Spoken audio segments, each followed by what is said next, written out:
통장에 돈이 있으면 기초연금을 못 받는다. 이 말 정말 사실일까요? 수십 년을 성실하게 일하며 모은 노후 자금이 오히려 내 발목을 잡는다는 이야기를 처음 들었을 때 나 역시 믿기지 않았습니다. 하지만 현실은 달랐습니다. 전국 곳곳에서 돈이 있어서 연금을 못 받는 어르신들이 한둘이 아니었습니다. 그렇다면 정말 통장에 돈이 있으면 방법이 없는 걸까요? 아닙니다. 방법은 있습니다. 단지 그 방법을 알고 있느냐, 모르느냐의 차이일 뿐이죠. 며칠 전 내게 한 통의 전화를 건 어르신이 계셨습니다. 선생님, 저는 통장에 2천만 원이 있는데요. 그것 때문에 연금을 못 받는다고 하네요. 이 돈은 그냥 아플 때 쓰려고 남겨둔 건데요. 목소리에는 억울함이 가득했습니다. 평생 허리 굽혀 일하며 모은 돈이었고 그 돈은 자신을 위해 남겨둔 최소한의 안전망이었습니다. 그런데 그 돈이 오히려 불이익의 이유가 된다는 건 너무나도 부당하게 들렸죠. 많은 어르신들이 이렇게 생각하십니다. 나는 부자가 아니니까 당연히 받을 수 있겠지. 그러나 기초연금 제도의 계산 방식은 단순하지 않습니다. 통장에 돈이 조금이라도 있으면 그 돈이 가상의 소득으로 계산되어 버립니다. 실제로는 이자를 거의 받지 않더라도 연금공단은 그 돈이 매달 일정한 소득을 만들어낸다고 간주합니다. 결국 실제보다 소득이 높게 평가되어 연금 기준을 초과하게 되는 거죠. 이 문제는 단순한 숫자의 문제가 아닙니다. 평생 근면하게 살아온 사람에게 당신은 돈이 있으니 지원 대상이 아닙니다. 라고 말하는 제도적 모순입니다. 하지만 오늘 이 이야기를 듣고 계신다면 적어도 한 가지는 확실히 아셔야 합니다. 통장에 돈이 있다고 해서 반드시 기초연금을 포기해야 하는 건 아니라는 것. 이 사실을 아는 순간 당신의 노후는 완전히 달라질 수 있습니다. 나는 지난 20년간 8,000명이 넘는 어르신들의 재정 상담을 해왔습니다. 그중 80% 이상이 통장 관리 방식 하나만 바꿔서 문제를 해결했습니다. 어떤 분은 3천만 원을 그대로 유지하면서도 매달 34만 원의 기초연금을 받게 되었습니다. 그분이 나에게 처음 하신 말이 아직도 기억납니다. 선생님, 돈도 그대로 있고 연금도 받는다니 이게 진짜 가능한 일이군요. 그렇습니다. 가능한 일입니다. 단, 비밀은 법과 제도를 이해하고 그 틈을 현명하게 활용하는 것에 있습니다. 불법도 편법도 아닙니다. 정부가 정한 기준 안에서 합리적으로 자신을 보호하는 방법이죠. 우리 세대는 언제나 성실함으로 살아왔습니다. 그러나 요즘 세상은 정보를 아는 사람과 모르는 사람 사이의 격차가 더 크다는 사실 느끼신 적 있으실 겁니다. 한 가지 묻고 싶습니다. 여러분은 평생 모은 돈을 다 써야만 연금을 받을 수 있다고 생각하십니까? 그렇다면 오늘 영상을 끝까지 보십시오. 그 생각이 완전히 바뀔 겁니다. 나는 이 이야기를 단순히 돈을 지키는 기술로만 말하고 싶지 않습니다. 이것은 존엄을 지키는 문제이기도 합니다. 나이 들어 병원비가 걱정되고 자식에게 손 벌리기 싫은 마음, 다들 똑같잖아요. 그 마음을 이해하기에 나는 이렇게 말할 수 있습니다. 당신의 돈은 당신의 안전망이어야 하지 족쇄가 되어서는 안 됩니다. 이제부터 차근차근 그 방법을 알려드리겠습니다. 통장에 돈이 있어도 기초연금을 받는 합법적인 비밀, 바로 지금부터 시작합니다. 이 이야기를 놓치지 마세요. 오늘이 바로 여러분 인생에서 가장 현명한 10분이 될 수도 있으니까요. 사실 대부분의 어르신들은 가상소득이라는 단어조차 처음 들어보셨을 겁니다. 그러나 이 두 글자가 바로 기초연금을 가로막는 가장 큰 벽입니다. 국민연금공단은 통장에 있는 예금에 대해 일정 비율의 소득을 가정합니다. 예를 들어 통장에 2천만 원이 있으면 연 14%의 가상소득이 있다고 계산하죠. 즉, 실제로는 이자 한 푼 받지 않아도 매달 약 11만 원을 벌고 있다고 판단합니다. 이 계산이 무서운 이유는 어르신들의 생활 실태를 전혀 반영하지 않는다는 점입니다. 그 돈은 아플 때 병원비로 쓰려고 모아둔 돈일 수도 있고, 손자 결혼식이나 장례비처럼 인생의 마지막을 대비한 자금일 수도 있습니다. 그러나 제도는 그런 사정을 듣지 않습니다.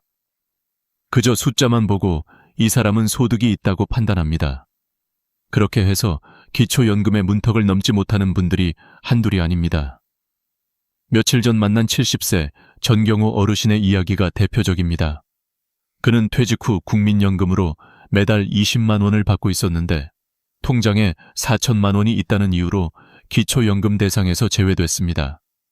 그 돈은 자녀들이 10년 넘게 모아준 돈이었고 나중에 큰 병이라도 생기면 쓰려던 거였습니다. 그런데 서류상으로는 매달 13만 3천 원의 가상소득이 있는 사람으로 계산됐습니다. 실제로는 단 한 푼도 쓰지 않고 있었는데 말이죠. 그분은 이렇게 말했습니다. 평생 일하며 모은 돈인데 그게 죄가 되나요? 내가 이 돈을 낭비한 것도 아닌데 왜 벌점처럼 계산되는지 모르겠어요. 그 말에는 억울함과 허탈함이 뒤섞여 있었습니다. 나는 그분에게 조용히 말했습니다. 할아버지, 잘못은 할아버지에게 있는 게 아닙니다. 제도는 항상 평균을 기준으로 계산합니다. 하지만 우리 인생은 평균이 아니잖아요. 이 이야기를 듣고 계신 분들도 아마 비슷한 생각을 하실 겁니다. 나는 사치하지 않는데 왜 혜택을 못 받지? 그동안 세금도 냈는데 왜 나를 부자로 취급하지? 바로 여기서 가장 큰 함정이 숨어 있습니다. 제도는 자산의 형태를 기준으로 판단하지 그 돈의 목적을 묻지 않습니다. 그래서 현금처럼 보이는 돈이 있으면 그것을 자동으로 소득으로 간주해버립니다. 그러나 희망은 있습니다. 바로 이 함정을 이해하면 그 틈에서 벗어날 방법이 생기기 때문입니다. 제도가 틀린 게 아니라 우리가 그 제도의 작동 방식을 몰랐던 것뿐입니다. 어떤 제도든 기준을 이해하고 대응하면 합법적으로 혜택을 받을 수 있습니다. 나는 상담을 하며 늘 이런 말을 합니다. 제도는 차가운 숫자지만 그 숫자를 읽는 사람의 마음은 따뜻해야 합니다. 그래서 나는 어르신들의 이야기를 들으며 단순한 계산이 아니라 생활 속의 해법을 찾았습니다.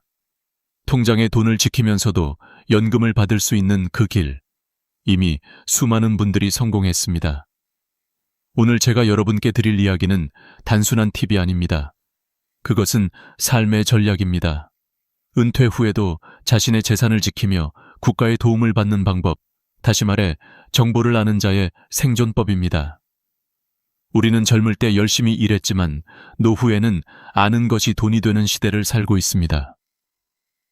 이제 다음 단계로 넘어가 봅시다. 당신의 통장에 얼마가 남아 있어야 가장 안전할까요?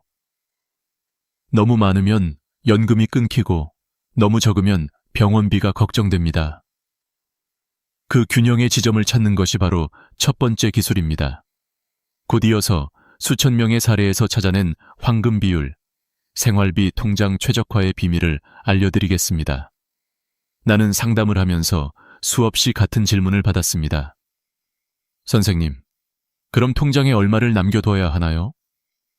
그 질문은 늘 간절했습니다. 너무 적게 남기면 불안하고 너무 많이 남기면 연금을 못 받을까 걱정이니까요. 그래서 나는 오랜 경험을 통해 한 가지 확실한 결론을 내렸습니다. 생활비 통장에는 4개월에서 6개월치 생활비만 남기는 것이 가장 이상적이다. 이 비율은 단순히 계산으로 나온 것이 아닙니다. 수천 명의 사례에서 공통적으로 나타난 안정의 선이었습니다.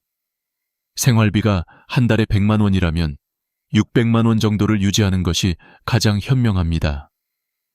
그 돈이면 갑작스러운 병원비나 응급 상황에도 대처할 수 있고 동시에 연금 심사에도 불리하지 않습니다. 나는 한 번도 잊지 못할 사례가 있습니다. 73세 오미경 할머니는 식당에서 평생 일하며 4천만 원을 모으셨습니다. 그런데 그 돈 때문에 연금을 못 받는다는 통보를 받으셨죠. 그분은 눈시울을 붉히며 이렇게 말했습니다.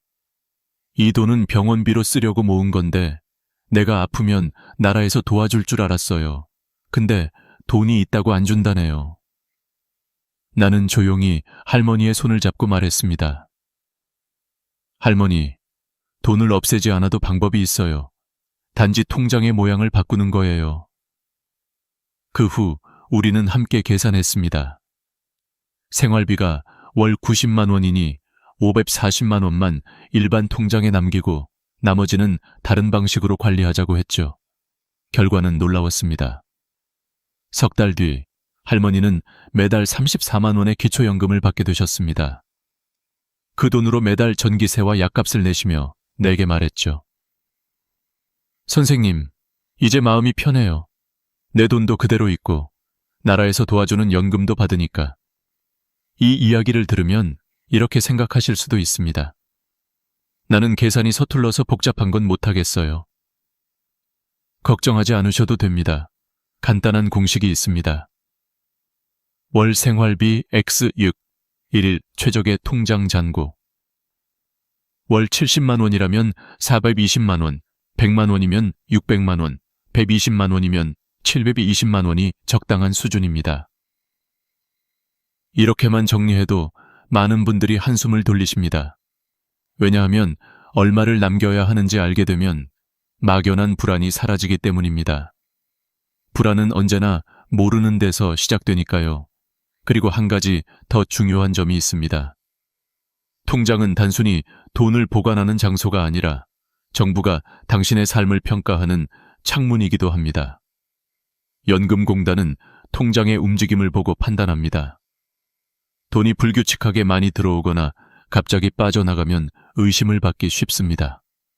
그래서 생활비 통장은 규칙적이고 예측 가능한 흐름을 만들어야 합니다. 일정한 날짜에 비슷한 금액이 지출되면 안정적으로 보이죠. 한 76세 택시기사 출신의 최병국 할아버지는 이런 말씀을 하셨습니다. 퇴직금 5천만 원이 있으니 그걸 줄여야 한다고 하더군요. 근데 내가 그걸 왜 줄여야 합니까? 내가 평생 번 돈인데. 나는 미소를 지으며 대답했습니다. 줄이는 게 아니라 잘 보관하는 겁니다. 그분은 통장에 600만 원만 남기고 나머지를 노인우대 장기저축 상품으로 옮겼습니다. 3달 뒤 그는 첫 연금을 받으며 전화를 걸어왔습니다. 선생님, 믿기지 않네요. 돈도 그대로 있고 매달 34만 원이 들어오다니. 그때 나는 깨달았습니다. 사람들은 가난해서 연금을 못 받는 게 아니라 정보가 없어서 못 받는다는 걸. 우리의 부모 세대는 늘 성실하면 된다고 배웠지만 지금은 알아야 지킨다의 시대입니다. 이제부터는 단순한 통장 잔고가 아니라 내 돈을 지키는 전략으로 접근해야 합니다. 다음에 말씀드릴 방법은 이 통장관리법보다 더 강력한 무기입니다. 이름만 들어도 생소한 제도지만 그것을 아는 어르신들은 이미 풍요로운 노후를 살고 계십니다. 그것은 바로 노인우대 장기저축 상품입니다. 이 상품을 제대로 활용하면 통장에 3천만 원이 있어도 연금심사에서 없는 돈으로 계산됩니다. 어떻게 그게 가능할까요? 그 비밀을 지금부터 알려드리겠습니다. 노후 재정 상담을 하다 보면 많은 분들이 이런 말을 하십니다. 은행에 오래 다녔지만 이런 상품이 있는 줄 몰랐어요. 바로 그 상품이 오늘 이야기할 노인우대 장기저축 상품입니다. 이름만 들으면 복잡해 보이지만 실제로는 매우 간단하고 강력한 제도입니다. 65세 이상 어르신이라면 누구나 가입할 수 있고 최대 3천만 원까지 예금이 있어도 기초연금 소득 인정액에서 제외됩니다. 다시 말해 없는 돈으로 인정받는 것이죠. 이 상품을 제대로 이해한 분들은 말합니다. 이건 나라에서 준 두 번째 연금이네요. 그만큼 효과가 큽니다. 문제는 많은 분들이 이 사실을 모르거나 은행 직원조차 적극적으로 안내하지 않는다는 겁니다. 그래서 나는 늘 상담 자리에서 이렇게 말합니다. 세상에는 모르면 손해보는 제도가 있고 아는 순간 인생이 달라지는 제도가 있습니다. 이건 후자입니다. 70세 장태원 어르신의 사례를 들어볼까요? 퇴직금으로 받은 3,500만 원 때문에 연금을 못 받던 분이었습니다. 그분은 이 상품의 존재를 알고 3천만 원을 예치했습니다. 그리고 단 3개월 만에 연금 심사에서 통과되었습니다. 선생님, 저는 이제야 세상이 조금은 공평하다고 느껴요. 그는 웃으며 말했습니다. 그 웃음에는 안도와 감사가 섞여 있었습니다. 이 상품의 원리는 단순합니다. 국가가 정한 장기저축 예금 중 일정 조건을 충족하면 노후 안정자금으로 인정되어 자산평가에서 제외됩니다. 그러나 주의할 점도 있습니다. 3년 이상 유지해야 하며 중도 해지 시 모든 혜택이 사라집니다. 또 만기 후 자동 갱신이 되지 않는 경우도 많으니 반드시 은행에 확인해야 합니다. 나는 종종 어르신들에게 이런 비유를 합니다. 이 상품은 숨겨진 금고와 같습니다.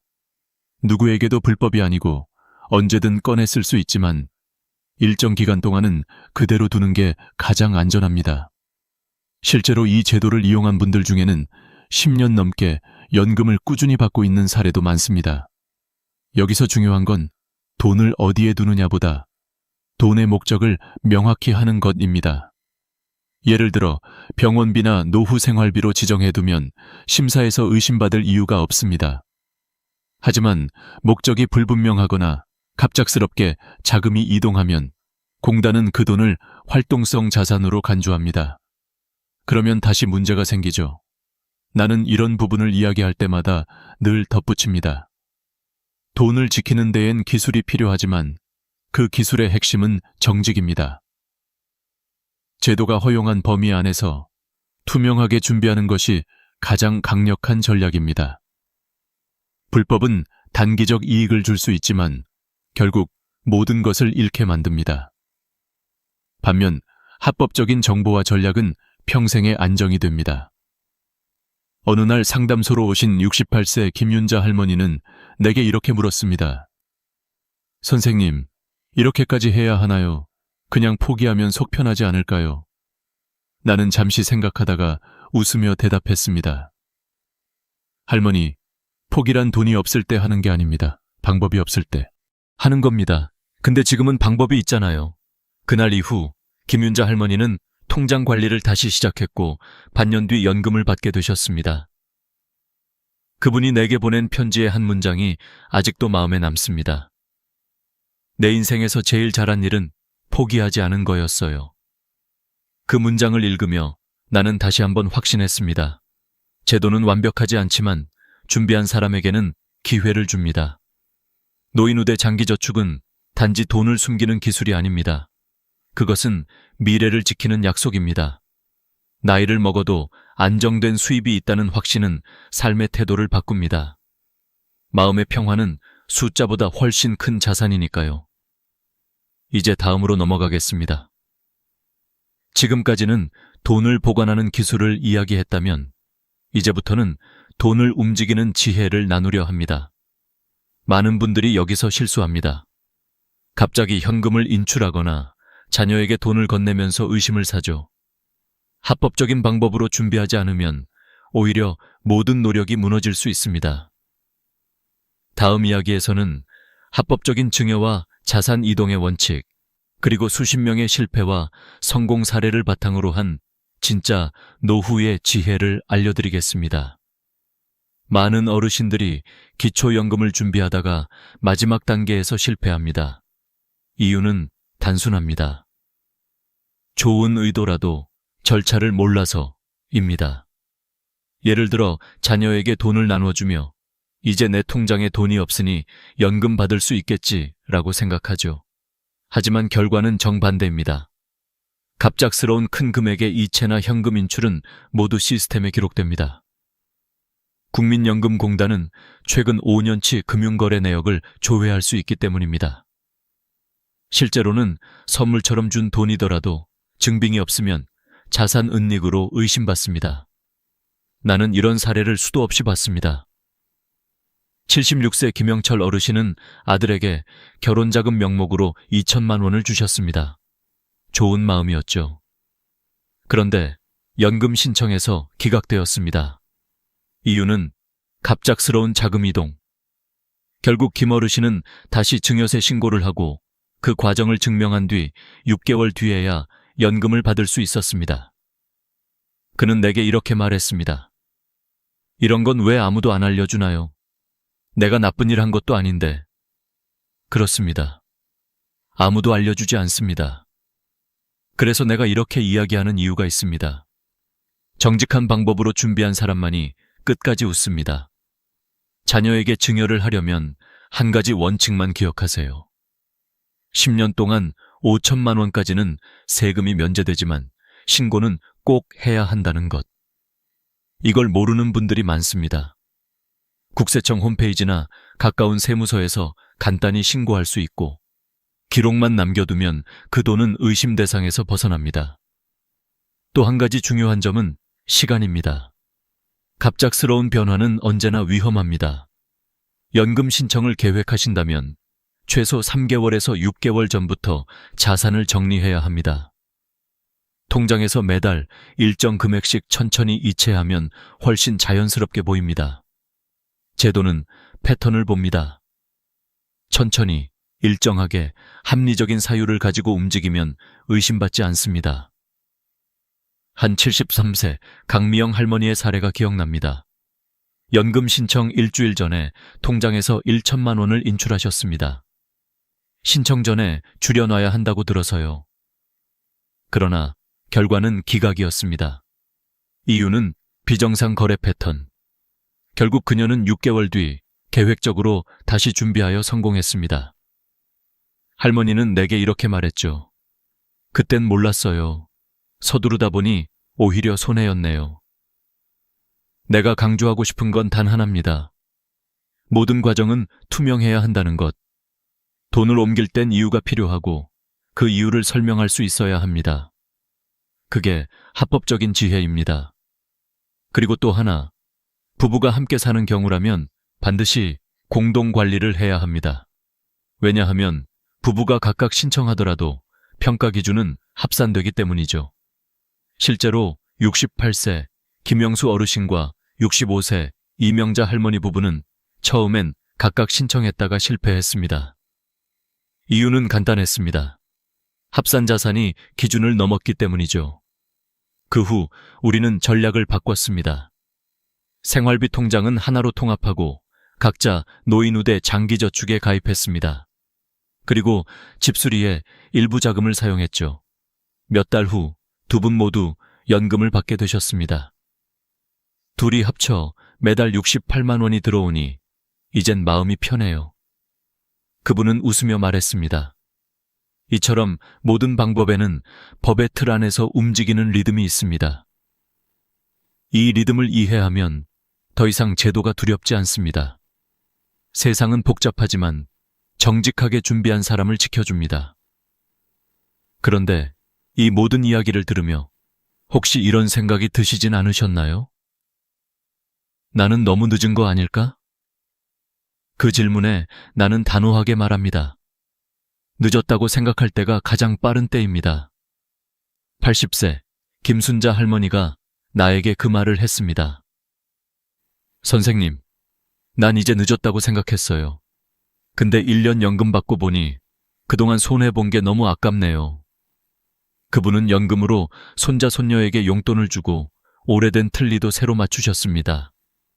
작은 돈이지만 그 안에는 자신이 여전히 누군가에게 도움이 되는 존재라는 자부심이 담겨 있었죠. 그 미소가 나에게는 어떤 금액보다 값졌습니다. 결국 연금은 돈 이상의 의미입니다. 그것은 삶의 존엄을 회복하는 장치입니다. 돈을 단순히 관리하는 게 아니라 내 삶을 계획하는 힘을 되찾는 과정입니다. 이제 마지막으로 오늘 배운 모든 전략을 종합해 봅시다.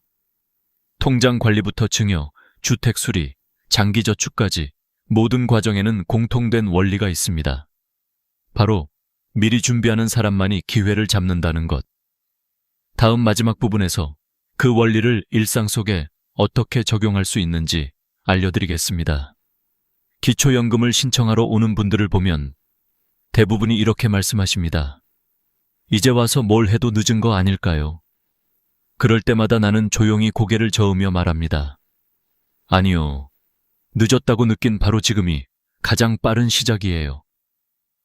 나는 87세 한영숙 할머니를 기억합니다.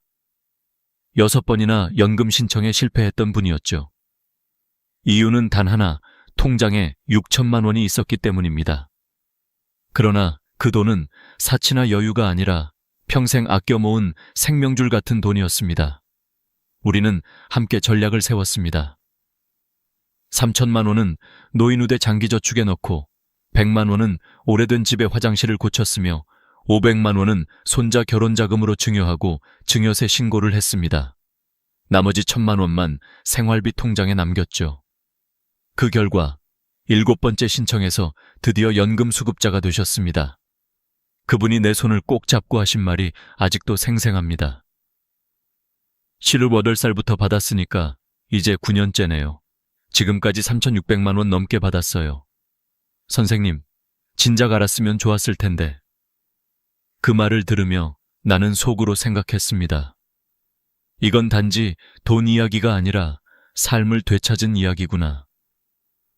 또 다른 예로 박상철 어르신은 시골에 논과 밭이 있었지만 연금 심사에서 제외되었습니다.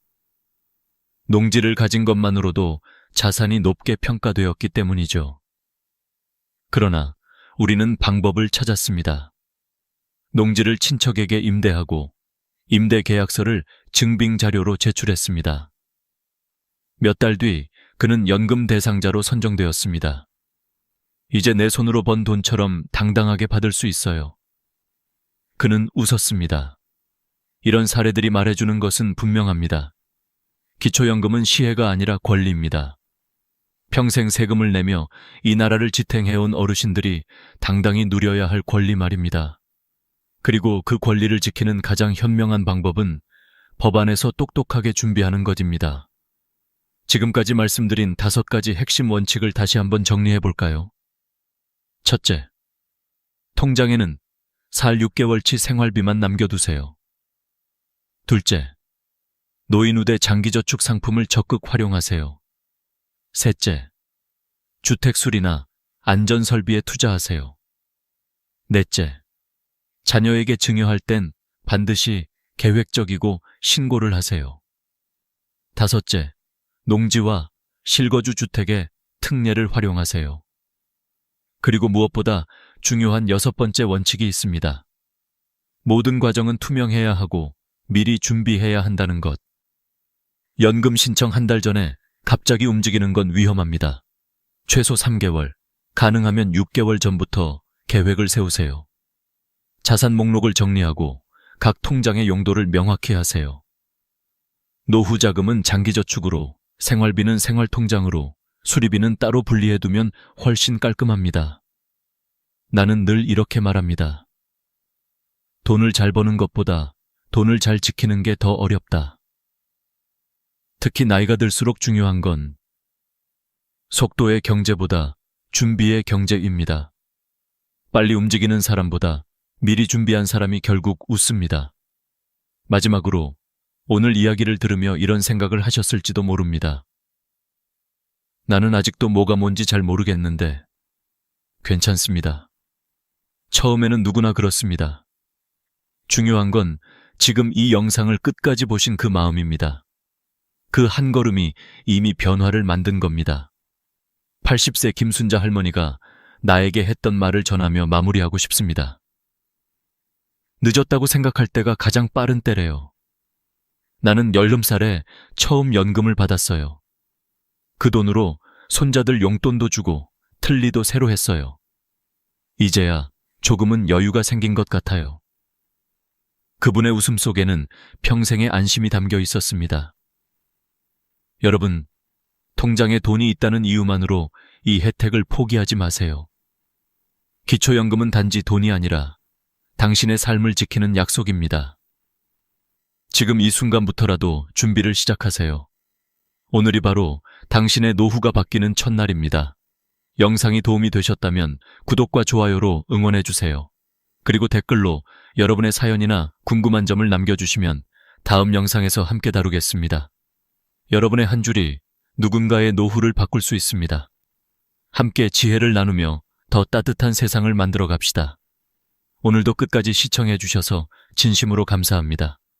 여러분의 노후가 더 안정적이고 풍요롭길 진심으로 응원합니다. 나는 오늘 당신의 집이 왜 끝내 정돈되지 않는지, 그리고 그 이유가 게으름이 아니라 마음의 피로와 결정하지 못한 채 미뤄둔 선택들 때문임을 이야기하려 한다.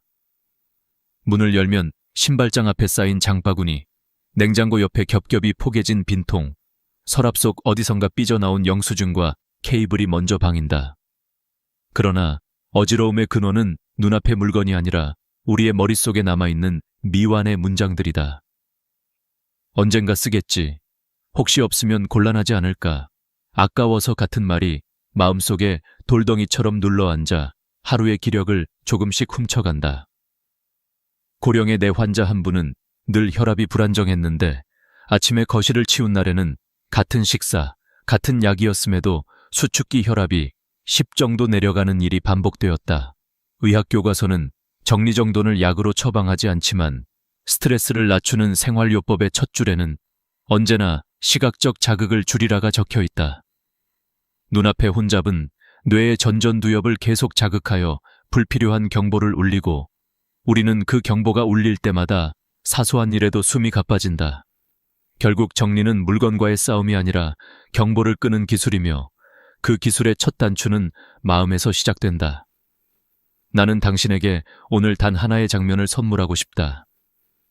오후 햇살이 거실 바닥에 길게 미끄러지는 시간, 탁자 위에는 필요한 것 3가지만 남아있고 나머지는 제자리를 찾아 조용히 사라진 장면.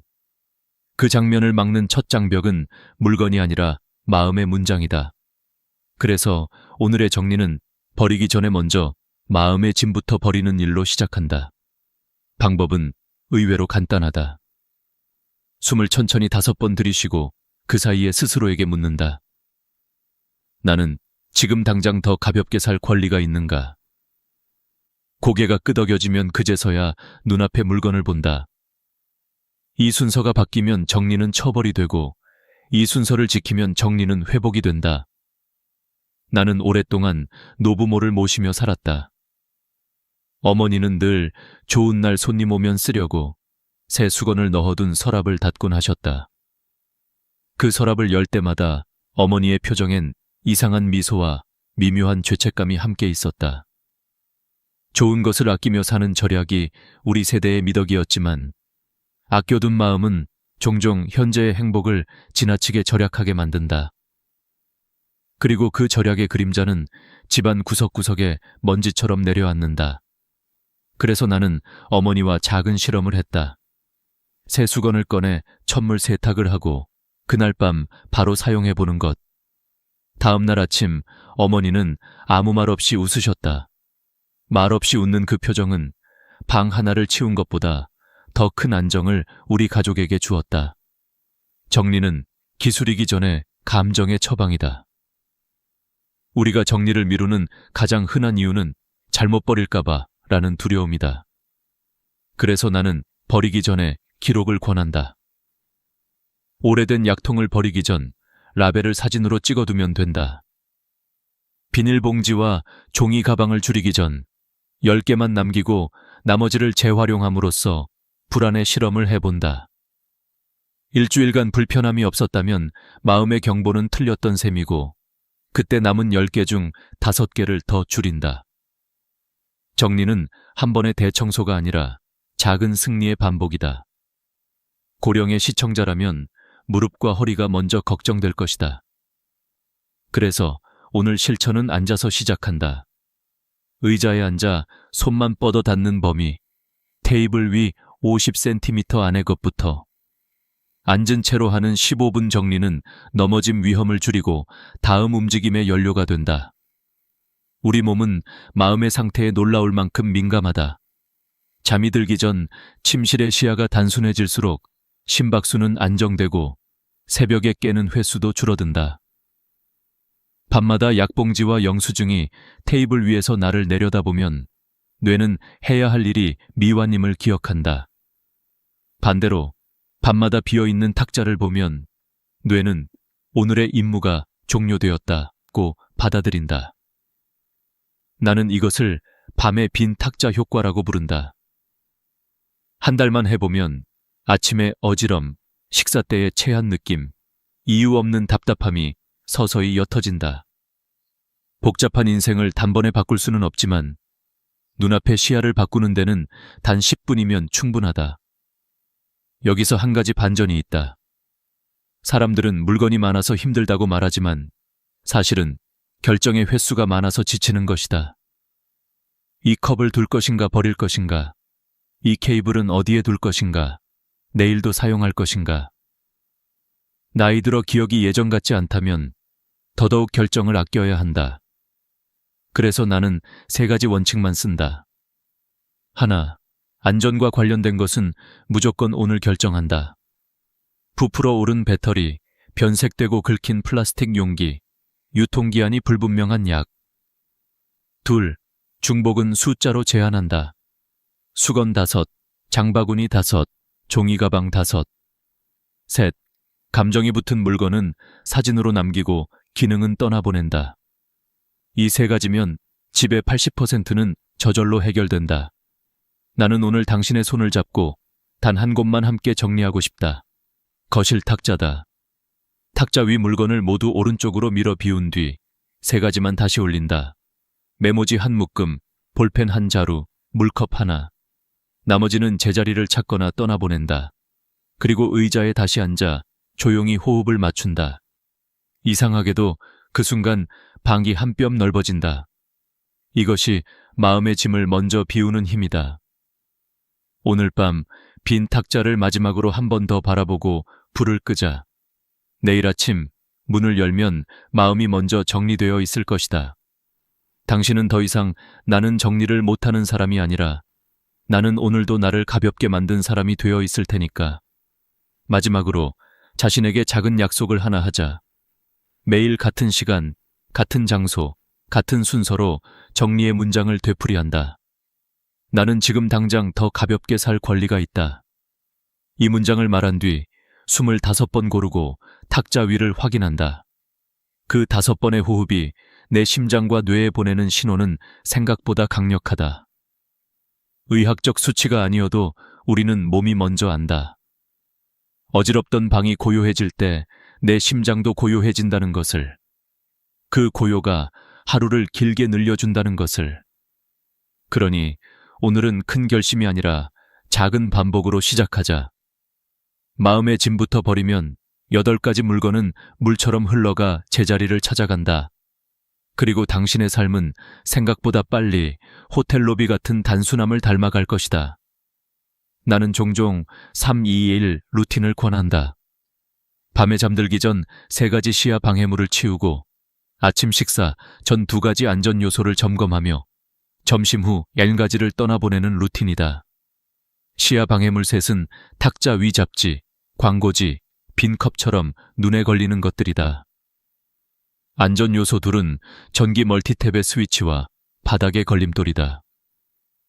마지막 하나는 오늘 내 마음을 괴롭힌 물건 1가지다. 어제의 병원 영수증일 수도 있고 용도를 잃은 케이블일 수도 있다. 삶이 되어 돌아오는 이 리듬은 고령의 몸에도 부담이 적고 습관이 되면 약 먹듯 자연스럽게 따라온다. 불면을 호소하던 할아버지 한 분은 이 루틴을 2주 적용한 뒤 새벽 각성이 줄었다고 말했다. 밤에 탁자와 바닥을 정리한 덕에 화장실을 가다가 걸려 넘어질까 하는 불안이 줄어들었고 그 불안이 줄자 잠이 깊어졌다는 소감이었다. 가끔은 가족의 반대가 가장 큰 난관이 된다. 아버지, 이건 버리면 안 돼요. 엄마, 나중에 필요할 수도 있잖아요. 갈등이 생기면 정리는 곧바로 멈춘다. 그래서 합의의 규칙이 필요하다. 첫째, 공용 공간 우선 원칙. 거실과 주방, 현관은 가족 모두의 안전과 마음을 위해 비워두기로 약속한다. 둘째, 보류 상자 제도. 애매한 물건은 날짜를 적어 상자에 넣고 30일이 지나도 찾지 않으면 자동으로 떠나보낸다. 셋째, 사진 보존으로 감정을 지킨다. 오래된 티셔츠의 로고, 아이가 그린 그림, 부모님의 유품은 고해상도로 찍어 앨범을 만든다. 물건의 무게는 덜어도 기억의 온도는 남는다. 한국의 아파트 문화에서는 재활용 동선이 정해져 있다. 경비실 옆 분리수거장, 1층 엘리베이터홀, 지하 주차장 출입구. 무거운 것을 들고 오래 이동하기 어렵다면 작은 손수레를 준비하자. 비 오는 날엔 현관 앞에 임시 분리수거 바구니를 두고 맑은 날 한 번에 들고 나간다. 날씨와 몸 상태를 고려하는 정리는 오래 간다. 이제 마지막 질문으로 돌아가자. 나는 무엇을 비우면 가장 먼저 숨이 편해질까?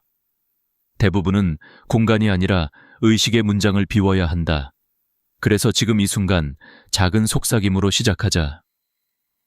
나는 오늘 나를 덜어내기로 한다. 그 약속을 입술로 내뱉는 순간 집은 이미 조금 정돈된다. 그리고 내일 약통과 비닐봉지, 낡은 전자제품과 케이블, 아껴둔 새 수건과 이불, 종이 더미를 차례로 다룰 당신을 위해 나는 이 말을 남긴다. 정리는 내 삶을 가볍게 만들기 위한 사랑의 기술이며 나이를 먹을수록 가장 안전하고 확실한 자기 돌봄이다. 내가 오늘 꺼내 들고 싶은 것은 서랍 속 작은 약통 하나다. 겉보기엔 평범하지만 그 안에는 시한폭탄이 숨어 있다. 대부분의 집에는 한두 알 남은 진통제, 몇 년 전 감기약, 자녀가 사다 준 영양제가 뒤섞여 있다. 그러나 그 약통이 어지럽고 무거운 집의 첫 번째 원인이라는 사실을 아는 사람은 많지 않다. 의학 자료에 따르면 유통기한이 지난 약은 단순히 효능이 떨어지는 것이 아니라 화학 성분이 변질되어 독성 물질로 바뀔 수 있다고 한다. 습기가 많은 욕실에 보관된 약은 더욱 위험하다.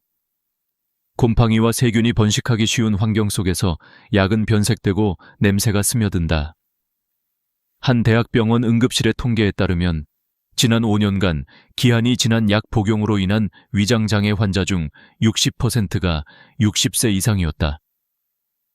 기억력이 예전 같지 않아 약을 중복 복용하거나 포장을 뜯은 채 두었다 있는 경우가 많았기 때문이다. 우리는 종종 이 정도면 괜찮겠지라며 약통을 닫지만 그 방심이 건강을 갉아먹는다. 문제는 약을 버리는 방식에도 있다. 쓰레기통에 던져 넣는 순간 그것은 우리의 토양과 하천을 오염시키는 도구로 바뀐다. 내가 사는 동네 근처 하천에서는 매년 잔류의약품 성분이 검출된다. 그리고 그 물은 다시 우리의 밥상으로 돌아온다. 약을 제대로 버린다는 건 나의 건강뿐 아니라 다음 세대의 환경을 지키는 일이다. 약국이나 보건소의 폐의약품, 수거함을 이용하면 간단하지만 많은 이들이 그 사실조차 모른다. 나는 이런 이야기를 들을 때마다 늘 마음이 서늘해진다. 우리 세대는 가난과 아픔 속에서 모아두는 습관을 배웠지만 그 습관이 이제는 독이 되어 돌아오고 있다. 버리는 일은 낭비가 아니라 책임이라는 사실을 이제는 우리 어른들이 먼저 보여줘야 한다. 며칠 전 74세의 김 여사님이 내게 찾아와 말했다. 선생님, 이상하게 방에만 들어가면 숨이 막혀요. 검진 결과 특별한 이상은 없었다. 그런데 상담 중 그분이 말했다. 화장실 약장에 오래된 약이 많아요. 아까워서 버리지 못했어요. 나는 그녀에게 작은 실험을 제안했다. 그날 밤 약통을 열어 유통기한이 지난 약을 모두 꺼내고 다음날 아침 약국에 수거함에 넣어보라고. 일주일 후 그녀는 전화를 걸어왔다. 집 공기가 달라요. 그냥 마음이 후련해요. 사실 그 순간 달라진 것은 공기가 아니라 마음이었다. 눈앞의 질서가 바로 설 때 마음의 질서도 바로 선다. 나 역시 예전에 그랬다. 어머니의 약통을 정리하려다 한 알 하나를 손끝에서 놓지 못했다. 이건 아버지 드시던 거야. 이건 나중에 혹시 쓰면. 그렇게 망설이다 밤이 새었다. 결국 다음 날 나는 약통의 모든 약을 흰 종이 위에 쏟아놓고 하나하나 날짜를 읽었다. 2018년, 2019년, 그리고 이미 색이 바랜 캡슐들. 그때 깨달았다. 우리가 버리지 못한 것은 약이 아니라 시간이었다.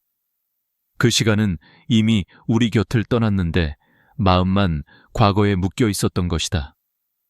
정리 전문가들은 말한다. 유통기한이 지난 약은 몸의 독, 버리지 못한 약은 마음의 독. 나는 여기에 한 문장을 더 더한다. 제때 버린 약은 미래의 백신이다. 버리는 순간 우리는 몸과 마음을 동시에 치유한다. 그래서 나는 당신에게 이렇게 권하고 싶다. 오늘 영상을 보고 나면 바로 약통을 꺼내라. 플라스틱 통을 식탁 위에 올려놓고 날짜를 확인하라. 2023년 이전의 것은 모두 상자에 담아라. 그 상자를 내일 아침 약국으로 가져가라. 10분이면 된다. 그 10분이 당신의 건강을 지키는 예방주사다. 나는 이 과정을 3단계 약통 루틴이라고 부른다. 첫째, 꺼내기. 모든 약을 한눈에 보이게 한다. 둘째, 분류하기. 약의 이름과 날짜를 읽는다. 셋째, 보내기. 필요한 약만 다시 담고 나머지는 수거함으로 향한다. 이 단계를 할 때 놀라운 일이 벌어진다. 약통이 아니라 머릿속이 정리된다. 필요와 불필요가 구분되고 혹시 몰라서라는 막연한 불안이 이제 괜찮다는 확신으로 바뀐다. 의사로서 나는 약을 버리라고 권하지만 인생을 돌아보는 한 사람으로서는 집착을 버리라고 말하고 싶다. 우리 세대는 언제나 모자람 속에서 살아왔다. 그래서 남겨둔다. 그런데 정작 남겨둔 것은 마음의 찌꺼기뿐이다. 이제는 남김이 아니라 덜어냄으로 풍요로워질 때다. 나이가 들수록 약이 늘고 병이 늘고 걱정이 는다. 그러나 정리만큼은 줄일 수 있다. 버린다는 것은 단절이 아니라 정돈이다. 그 한 번의 정돈이 우리의 하루를 바꾸고 그 하루가 쌓여 삶을 바꾼다. 오늘 당신의 손끝에서 떠나는 한 알의 약이 내일 당신의 마음을 가볍게 만들 것이다. 그리고 그것이야말로 진짜 건강의 시작이다. 나는 이제 두 번째 방으로 당신을 초대하려 한다. 이 방은 겉보기에는 깨끗해 보이지만 서랍을 열어보면 숨막히는 풍경이 펼쳐진다. 마트 봉투가 봉투 안에, 종이 가방이 종이 가방 안에 또 들어있다. 당신은 그것들을 꺼내며 중얼거린다. 언젠가 쓸 거야. 하지만 그 언젠가는 오지 않는다. 정리 전문가들의 조사에 따르면 한국 가정의 평균 비닐봉지 보유량은 120개, 종이 가방은 80개 이상이다. 1년에 실제 사용하는 양은 10개 미만이다. 나머지는 단지 혹시 없으면 곤란할까봐 라는 불안 때문에 존재한다. 나는 이것을 결핍 공포의 흔적이라 부른다. 사람은 어린 시절 경험한 결핍을 나이 들어서도 무의식적으로 되풀이한다. 전쟁을 겪은 세대가 쌀 한 토를 버리지 못하는 것처럼 경제적 불안 속에서 살아온 세대는 언제든 부족할 수 있다는 두려움을 버리지 못한다. 그러나 그 두려움이 오늘의 삶을 무겁게 한다.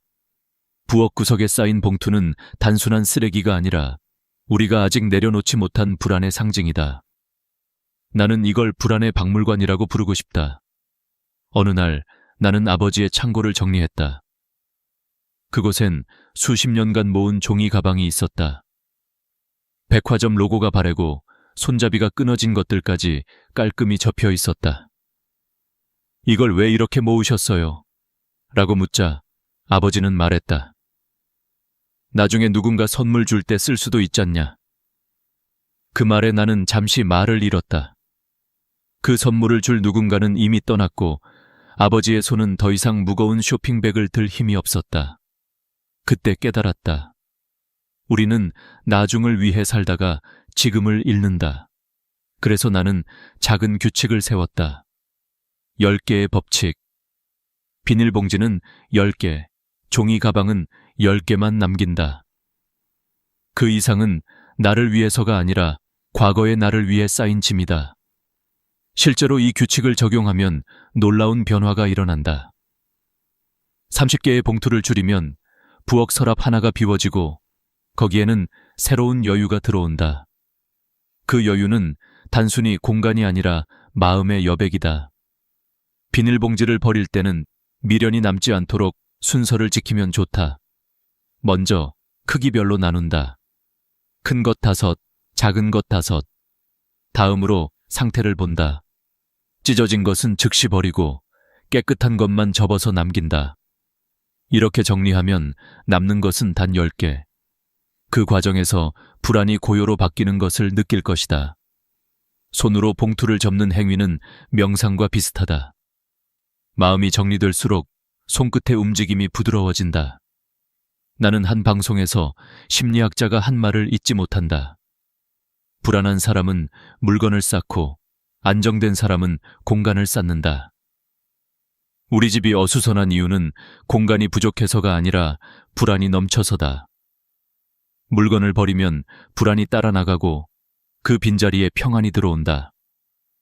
실제로 환경심리학 연구에 따르면 시야에 보이는 물건의 개수가 50% 줄면 스트레스 호르몬인 코르티솔 수치가 30% 감소한다고 한다.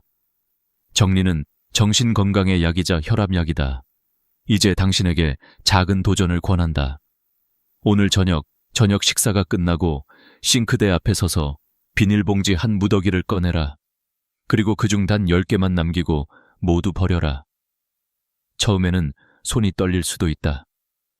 나중에 필요하면 어떡하지? 라는 생각이 들 것이다. 하지만 일주일 뒤 당신은 놀라게 될 것이다. 아무 일도 일어나지 않았기 때문이다. 불편하지 않다. 오히려 공간이 넓어지고 마음이 시원하다. 이 단순한 경험이 필요 없는 걱정의 실체를 깨닫게 한다. 나는 결핍 공포를 이기는 또 하나의 방법을 제안한다. 장바구니 하나를 항상 가방에 넣고 다니는 것이다. 접이식 장바구니 하나면 마트에서 봉투를 받을 일도 없다. 장바구니를 펴는 그 순간 당신은 불안을 접고 실천을 편다. 그리고 그 장바구니는 당신의 자존감이 된다. 나는 준비된 사람이다. 비닐봉지 정리를 마친 사람들은 공통적으로 이렇게 말한다. 이상하게 공기가 달라요. 그 말은 단지 황희 때문이 아니다. 불필요한 것이 사라지면 집이 숨을 쉰다. 그리고 그 숨결이 사람의 마음을 부드럽게 만든다. 당신의 집도 마찬가지다. 봉투와 종이 가방을 정리하는 일은 단순한 청소가 아니라 불안을 치유하는 작은 의식이다. 나는 이 과정을 10개의 평온이라고 부른다. 10개만 남긴다는 결심이 10배의 평온으로 돌아온다. 그리고 그 평온은 가족들에게도 전염된다. 손주가 방문했을 때 깨끗이 정리된 부엌을 본다면 그는 말없이 배운다. 할머니는 물건보다 질서를 사랑하는 분이구나. 이것이야말로 가장 따뜻한 유산이다. 이제 봉투와 종이 가방을 줄였다면 다음 단계로 나아갈 시간이다. 하지만 다음에 마주할 것은 단순히 공간을 차지하는 물건이 아니다. 그것은 집 안 어딘가에서 지금 이 순간에도 폭발을 준비하고 있는 진짜 위험한 존재들이다. 나는 지금 당신의 서랍 속 잊힌 전자제품들을 떠올리고 있다. 오래된 휴대폰, 고장난 충전기, 사용하지 않는 케이블들. 그것들이 어떤 위험을 품고 있는지 아는 사람은 거의 없다. 다음 이야기는 바로 그 숨겨진 폭탄에 관한 것이다. 이제 서랍 깊숙한 곳으로 들어가 보자. 그곳엔 우리가 잊고 사는 작은 시한폭탄들이 잠들어 있다. 10년 전 쓰던 휴대폰, 켜지지 않는 카메라, 그리고 어디에 쓰는지도 모를 케이블 더미들. 겉보기엔 단순히 낡은 전자제품일 뿐이지만 그 안에는 불안과 위험, 그리고 우리가 놓지 못한 시간의 조각이 섞여 있다.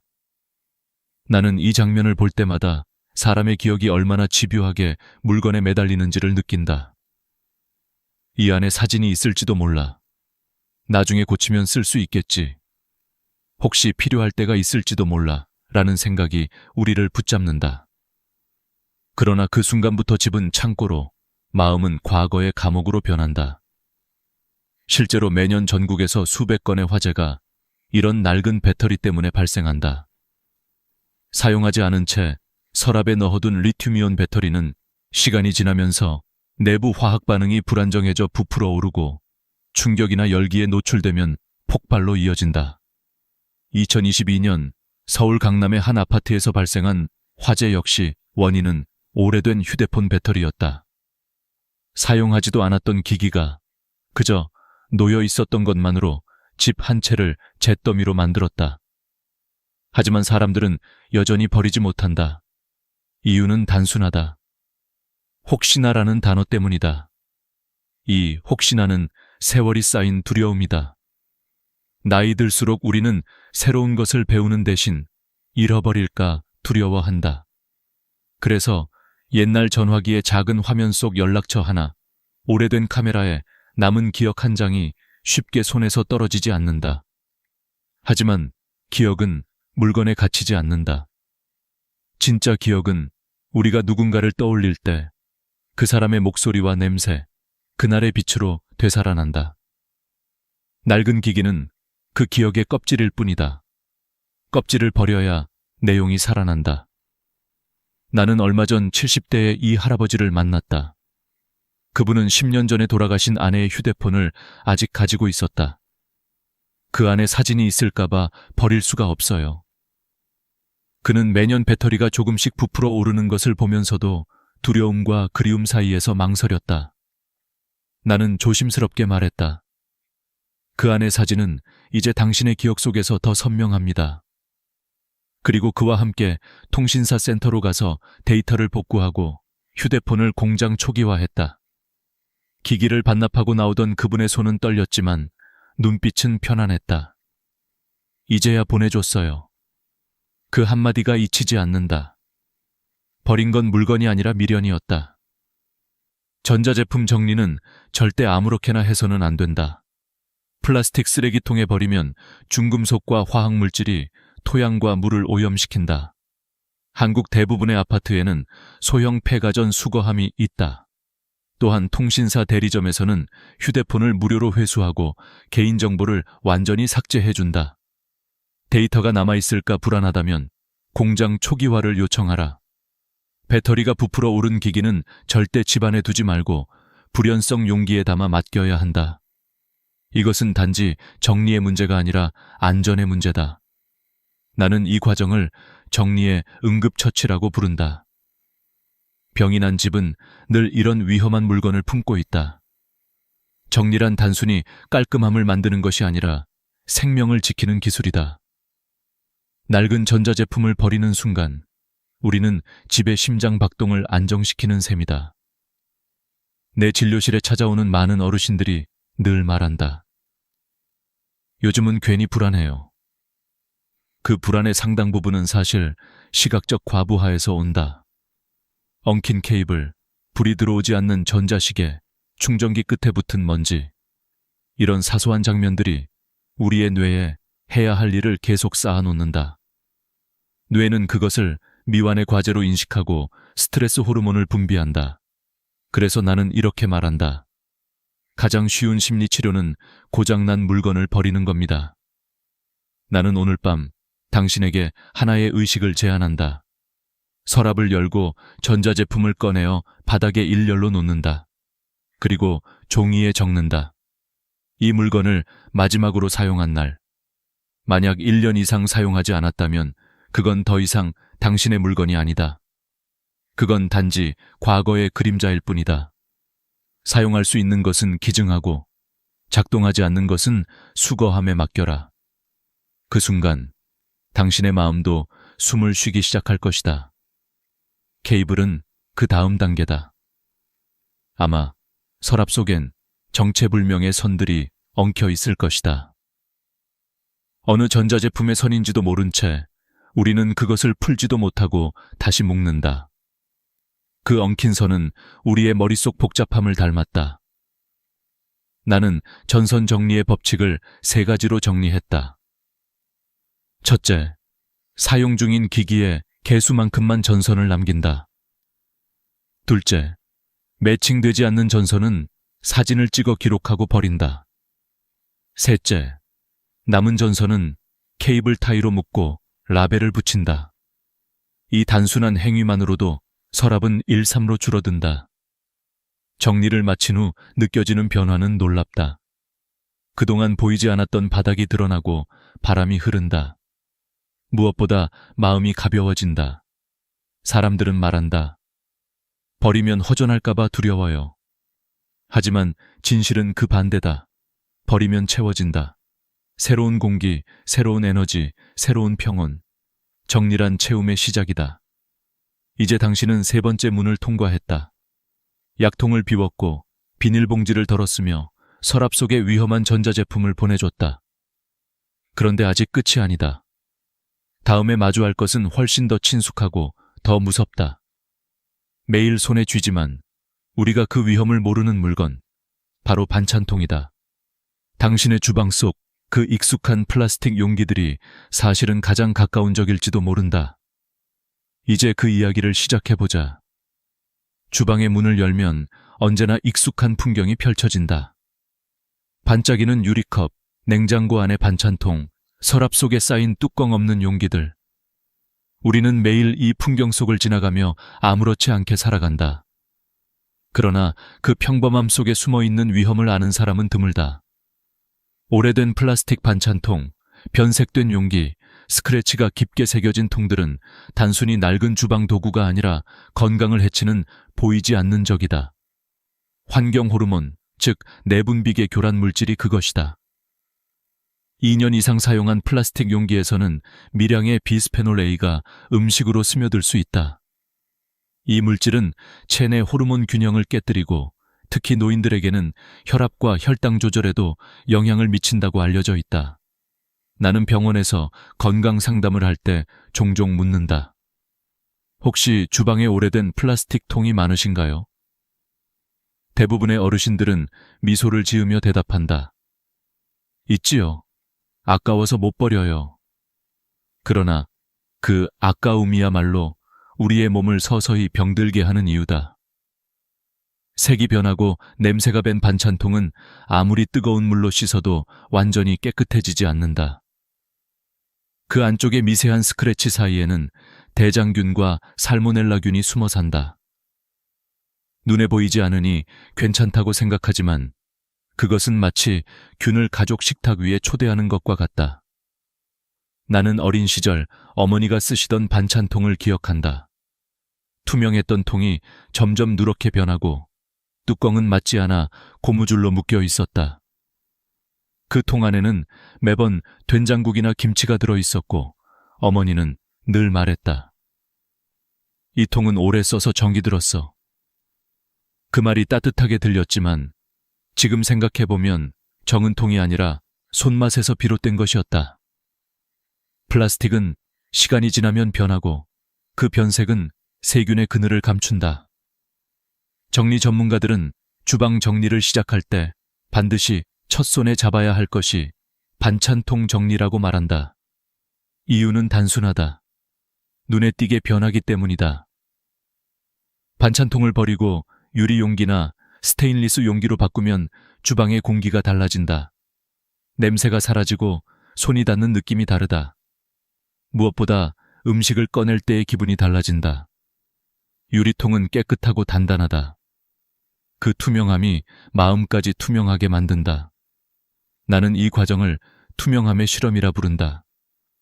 하루에 한 번 유리 용기를 꺼내 음식을 담고 그 옆에 오래된 플라스틱 통을 놓아본다. 같은 반찬이라도 그릇이 다르면 맛이 다르다. 그것은 단순히 시각적인 착각이 아니다. 심리학적으로 투명한 용기에 담긴 음식은 더 신선하고 믿을 수 있게 느껴진다고 한다. 정밀한 시각의 재교육이다. 눈이 바뀌면 마음이 바뀌고 마음이 바뀌면 삶이 바뀐다. 반찬통을 정리하는 가장 쉬운 방법은 햇빛 테스트다. 용기를 창가에 들고 빛에 비춰본다. 투명도가 떨어지고 흐릿하게 보인다면 수명이 다한 것이다. 손톱으로 긁었을 때 자국이 쉽게 나면 그것 또한 버려야 한다. 뚜껑이 없는 통, 냄새가 배어나온 통은 주저하지 말고 떠나보내라. 버릴 때는 감사합니다라는 말을 마음속으로 한번 건네보라. 그 통은 오랫동안 우리의 식탁을 지켜준 고마운 물건이니까. 나는 한번 이런 실험을 했다. 한 어르신에게 오래된 반찬통을 모두 치우고 새 유리 용기로 바꿔드렸다. 그분은 일주일 뒤 내게 전화를 걸어 말했다. 이상하게 밥 먹을 때 기분이 좋아요. 음식 맛이 달라요. 실제로 그분의 혈압과 혈당 수치가 약간 안정되었다. 정리가 몸의 생리적 리듬에도 영향을 준 것이다. 뇌가 깨끗한 시야를 감지하면 스트레스 호르몬 분비가 줄어들고 식사 때 분비되는 위액의 밸런스가 정상으로 돌아온다고 한다. 깔끔한 식탁은 건강한 소화의 시작이다. 그러나 이 변화에는 또 다른 심리적 효과가 있다. 반찬통을 비우면 아까움이 아니라 감사함이 남는다. 우리는 너무 오래 절약의 이름으로 자신을 억눌렀다. 하지만 진짜 절약은 덜어내는 것이다. 덜어낼수록 관리 비용이 줄고 관리 스트레스도 줄며 남은 것의 가치는 높아진다. 이것이 정리의 역설이다. 이제 당신의 주방을 떠올려보라. 냉장고 속, 서랍 속, 찬장 안. 뚜껑이 없는 용기들이 서로의 짝을 찾아 헤매고 있다. 오늘 밤 단 15분만 시간을 내라. 모든 반찬통을 꺼내 햇빛에 비춰보고 상태가 나쁜 것부터 하나씩 버려라. 그리고 남은 용기는 크기별로 쌓아 정리하라. 뚜껑은 본체 안에 넣어두면 잃어버릴 일도 없다. 다음날 아침 주방 문을 열면 놀랍도록 깨끗한 빛이 들어올 것이다. 그 빛은 당신의 하루를 새롭게 열어줄 것이다. 정리란 결국 보이는 건강검진이다. 병원에 가지 않아도 주방의 상태만 보면 그 집의 건강을 알 수 있다. 냉장고와 반찬통이 깔끔한 집은 가족의 마음도 정리되어 있다. 나는 오늘 당신에게 이렇게 말하고 싶다. 이제는 음식을 보관하는 통이 아니라 마음을 담는 통을 바꿀 때입니다. 그리고 기억하라. 유리의 투명함은 단지 빛을 통과시키는 것이 아니라 사람의 마음을 투명하게 한다. 그 투명한 마음 위에 올려지는 밥상은 가족의 행복을 비추는 거울이 된다. 이제 당신은 또 한 걸음 가벼워졌다. 하지만 여정은 아직 끝나지 않았다. 다음 문 뒤에는 훨씬 더 은밀하고 당신의 하루를 훔치고 있는 존재가 숨어 있다. 바로 엉킨 전선과 케이블, 당신의 시간을 조용히 잡아먹는 시간의 도둑들이다. 이제 마지막 방으로 들어가 보자. 겉보기에는 아무렇지 않지만 이곳은 당신의 시간을 조금씩 훔쳐가는 보이지 않는 도둑이 숨어 있는 곳이다. 바로 서랍과 책상, TV 뒤, 컴퓨터 아래를 차지하고 있는 전선과 케이블들이다. 엉켜있는 전선은 단순한 불편이 아니라 우리의 뇌와 마음을 혼란스럽게 만드는 미세한 자극이다. 한 연구에 따르면 복잡한 전선이 시야에 보이면 집중력이 평균 20% 떨어지고 스트레스 호르몬 분비가 증가한다고 한다. 눈으로 느끼는 어지러움이 뇌의 피로로 이어지는 것이다. 나는 종종 이런 말을 한다. 전선을 정리하면 인생의 회로도 정리된다. 너무 거창하게 들릴지 모르지만 실제로 그 말은 과학적이다. 사람의 뇌는 시각적 질서를 감지하면 안정감을 느끼고 질서가 무너진 공간에선 불안 신호를 보낸다. 그러니 책상 밑에 전선이 엉켜 있으면 우리는 매일 무의식적으로 작은 불안을 느끼며 살아가는 셈이다. 한 노부부의 집을 방문했을 때의 일이다. 거실 TV 뒤에는 오래된 멀티탭이 2개나 겹쳐 있었고 그 위로 먼지 쌓인 전선들이 덩굴처럼 엉켜 있었다. 나는 조심스레 물었다. 이건 다 사용 중이신가요? 할머니는 웃으며 말했다. 아니요, 혹시 몰라서 그냥 둔 거예요. 그 말에 나는 미소를 지었지만 속으로는 걱정이 앞섰다. 전선의 피복이 벗겨지고 플러그가 흔들리는 상태였다. 실제로 오래된 전선은 화재의 주요 원인 중 하나다. 서울 소방청의 통계에 따르면 가정용 화재의 30%가 전기 합선으로 인한 것이며 그중 대부분이 노후된 전선에서 발생한다. 그래서 나는 이렇게 조언했다. 지금 바로 이 선들을 정리해 봅시다. 함께 플러그를 하나씩 뽑으며 용도를 확인했다. 텔레비전, 인터넷 공유기, 조명 외에는 모두 필요 없는 전선이었다. 그중 절반은 이미 고장난 기기에 연결되어 있었다. 모두 모아서 한쪽에 두고 사용 중인 것만 남겼다. 그리고 남은 전선들은 케이블 타이로 묶고 라벨을 붙였다. TV, 조명, 공유기. 작업이 끝나자 거실은 마치 다른 공간처럼 환해졌다. 전선이 사라지자 그림자도 사라진 듯했다. 할머니는 그 모습을 보며 말했다. 이상하게 마음이 편해요. 이것이 전선 정리의 힘이다. 사람은 질서를 보며 안정감을 얻는다. 엉켜있던 선을 풀어내는 행위는 내 마음속 복잡함을 푸는 것과 같다.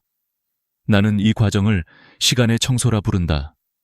우리는 하루에도 수십 번 전선을 정리하지 않은 대가를 치른다. 충전기를 찾느라 허비한 10분, 케이블을 풀다 짜증난 5분, 그리고 그 불편이 쌓여 하루가 흐트러진다. 하지만 반대로 전선을 정리하면 그만큼의 시간이 내 삶으로 돌아온다. 이제 당신에게 아주 간단한 실천법을 제안한다. 모든 전선을 한 곳에 모으고 현재 사용하는 전자제품과 연결해본다.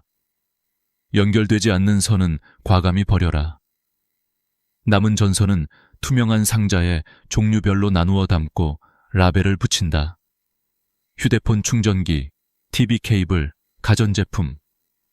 상자를 책상 아래 두면 찾기도 쉽고 정리도 쉽다.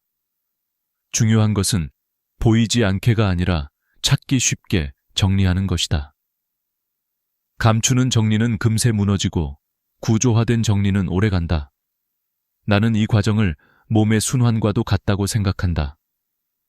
혈관이 막히면 몸이 아프듯 전선이 엉키면 집이 답답해진다. 전선을 정리하는 일은 집의 혈류를 바로잡는 일이다.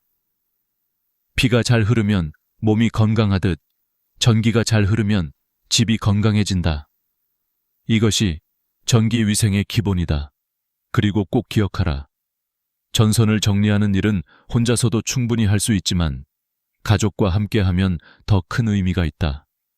손주와 함께 전선을 풀고 필요한 선만 남기며 이건 할아버지가 쓰던 거야 라고 이야기해보라. 정리 속에 세대가 연결되고 그것이 가족의 대화가 된다. 나는 마지막으로 이렇게 말하고 싶다. 정리는 단순히 물건을 버리는 행위가 아니다. 그것은 시간을 되찾는 기술이다. 엉킨 전선을 푸는 손끝에서 당신의 인생의 매듭도 함께 풀린다. 남은 삶을 더 단순하게, 더 가볍게, 더 안전하게 살기 위해 오늘 우리는 정리를 한다. 그리고 그 정리는 곧 자기 돌봄이며 사랑의 표현이다. 자, 이제 6번째 문까지 모두 지나왔다. 마음의 짐을 덜고 약통을 비우고 봉투와 종이 가방을 줄였으며 낡은 전자제품과 반찬통을 떠나보내고 마지막으로 시간을 훔치는 전선을 정리했다. 그러나 진짜 정리의 완성은 이제부터다. 물건이 아니라 기억을 비우는 일, 바로 서류 더미 속 과거와 마주하는 시간이다. 그 속엔 우리가 잊고 싶었지만 놓지 못한 이야기들이 있다.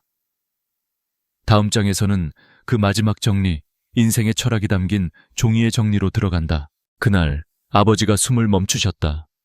여보, 아버님이 숨을 안 쉬셔요. 아내의 목소리는 떨렸고 나는 그대로 얼어붙었다. 수천 번의 응급 상황을 지켜봤던 내가 그 순간엔 아무 말도 아무 행동도 할 수 없었다. 익숙한 심전도 소리도 차가운 병실 공기도 없었다. 집안은 너무 조용했고 아버지의 마지막 숨은 너무 평화로웠다. 하지만 그 평화 속에서 나는 세상의 모든 소리를 잃은 듯한 공허함을 느꼈다. 의사로서의 나보다 아들로서의 내가 먼저 무너졌다. 아버지는 며칠 전 이렇게 말씀하셨다. 경원 소동 없이 조용히 집에서 가고 싶구나. 나는 그 말이 그렇게 빨리 현실이 될 줄 몰랐다. 심장이 멎은 아버지의 손을 잡으며 나는 스스로에게 물었다. 지금 나는 아들인가, 의사인가? 그리고 그 어떤 교과서에도 응급 매뉴얼에도 없는 현실이 내 앞에 있었다. 나는 떨리는 손으로 119에 전화를 걸었다. 저희 아버지가 숨을 쉬지 않으십니다.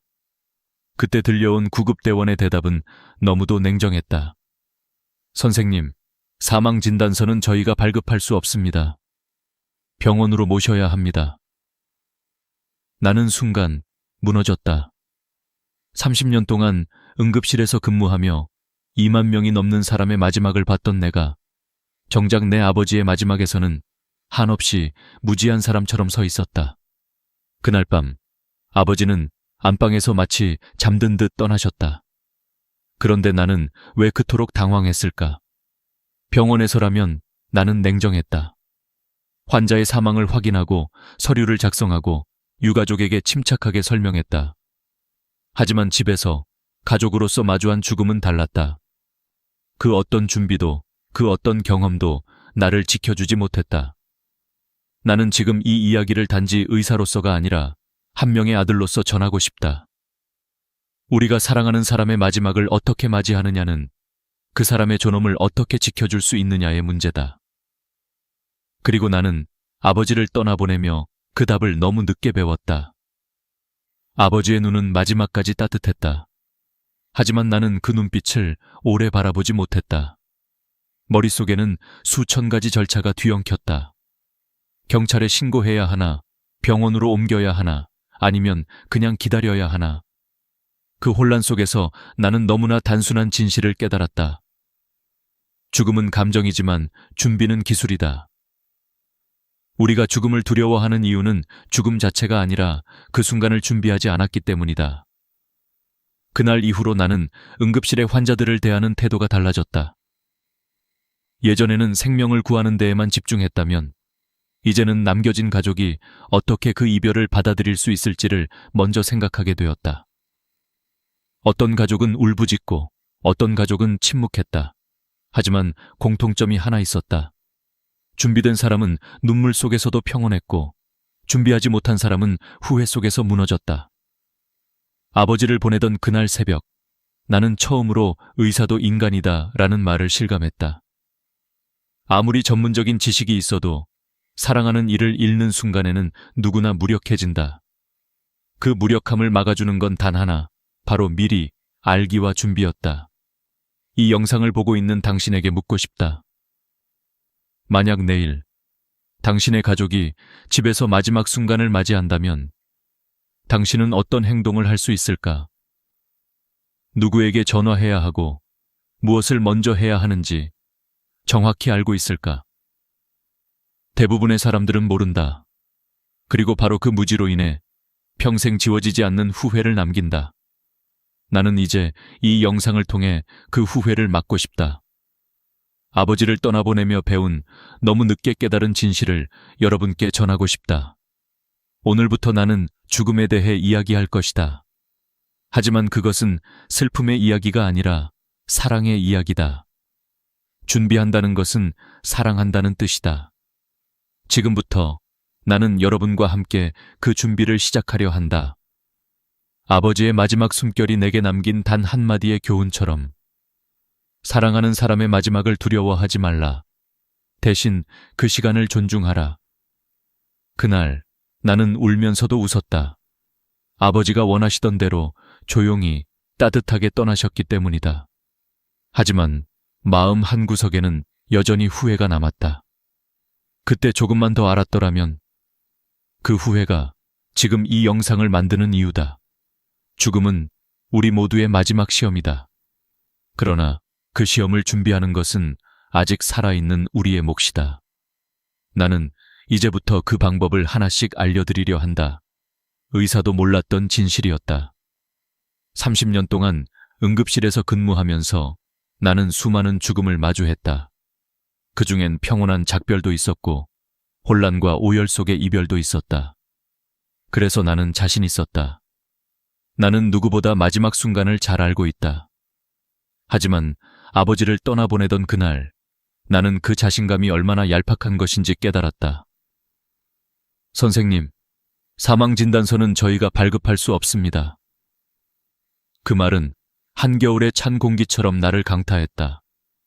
평소 수십 번 들어온 절차였는데 막상 내일이 되자 하나도 기억나지 않았다. 머릿속은 하얘졌고 손은 떨렸다. 심지어 구급대원에게 그럼 어떻게 해야 하나요? 라고 물었다. 의사인 내가. 그날 이후 나는 묻기 시작했다. 왜 이렇게 많은 가족이 같은 실수를 반복할까? 왜 죽음을 마주하는 순간 우리는 항상 무방비일까? 그 답은 단순했다. 죽음은 알고 있어도 준비하지 않기 때문이다. 매달 내가 근무하는 병원 응급실에는 약 15가족이 가정 사망으로 오신다. 그중 90% 이상이 당황해서 첫 단추를 잘못 끼운다. 그 결과는 참혹하다. 평균 6시간 이상 지연되고 불필요한 비용만 180만 원가량 추가로 발생한다. 하지만 그것보다 더 고통스러운 건 그 시간 동안 가족들이 슬퍼할 틈조차 없이 절차와 혼란에 매몰된다는 것이다. 어떤 가족은 장례식장에 5군데 전화를 돌렸고 또 어떤 가족은 고인을 옮기느라 경찰 조사까지 받았다. 모두가 같은 이유였다. 몰라서. 나는 그 무지를 나무랄 수 없었다. 왜냐하면 나조차 몰랐기 때문이다. 그래서 나는 스스로에게 다짐했다. 이제부터는 의료인이 아니라 한 사람의 아들로서 또 남은 사람으로서 알려줘야 한다. 죽음을 준비한다는 건 죽음을 부르는 일이 아니다. 그건 단지 사랑하는 사람의 마지막을 존중하는 일이다. 많은 이들이 죽음을 이야기하는 걸 꺼린다. 불길하다고, 아직 이르다고, 혹은 너무 슬프다고 말한다.